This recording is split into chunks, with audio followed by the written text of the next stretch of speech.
Hey everyone, Cordell here, and here I'm going to give a little demo in regards to the spreadsheet that I've made for a property acquisition due diligence. And this is a huge thing when it comes to investing in apartments. Buying right.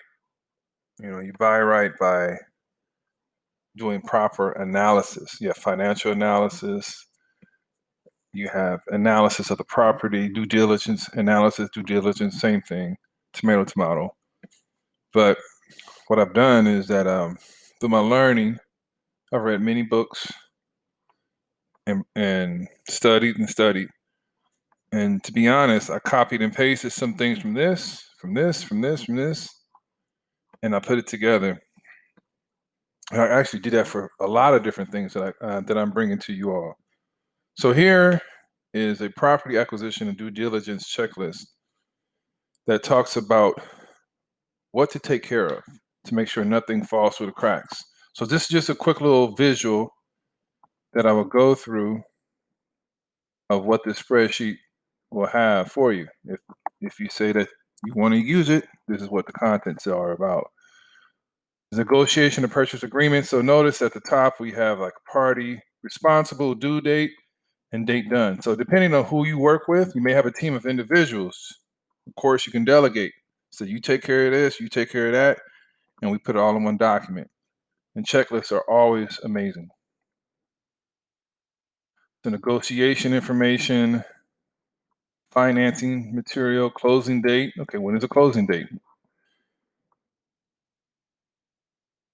Escrow information, survey, looking up liens. Now, some of this stuff can be done by third parties as well. So you're going to notice that as I go through all this stuff, quite detailed information about financing,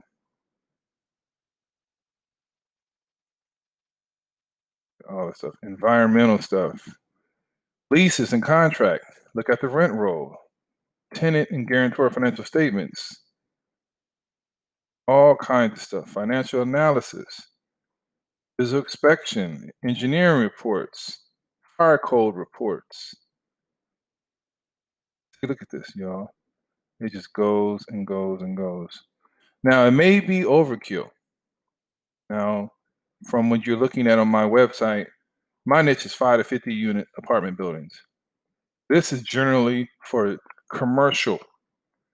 Anything above 5 units is commercial, but this checklist can be used for a variety of different applications that are commercial related, from retail, warehouse to office. So you can see it's a lot of data. But I would rather have too much information than not enough information. But just because it's here does not necessarily mean as well that you have to fill it in, but it gives you a roadmap, stuff for after closing. Key contacts. All right, so this is what you're going to get when you purchase the property acquisition due diligence worksheet.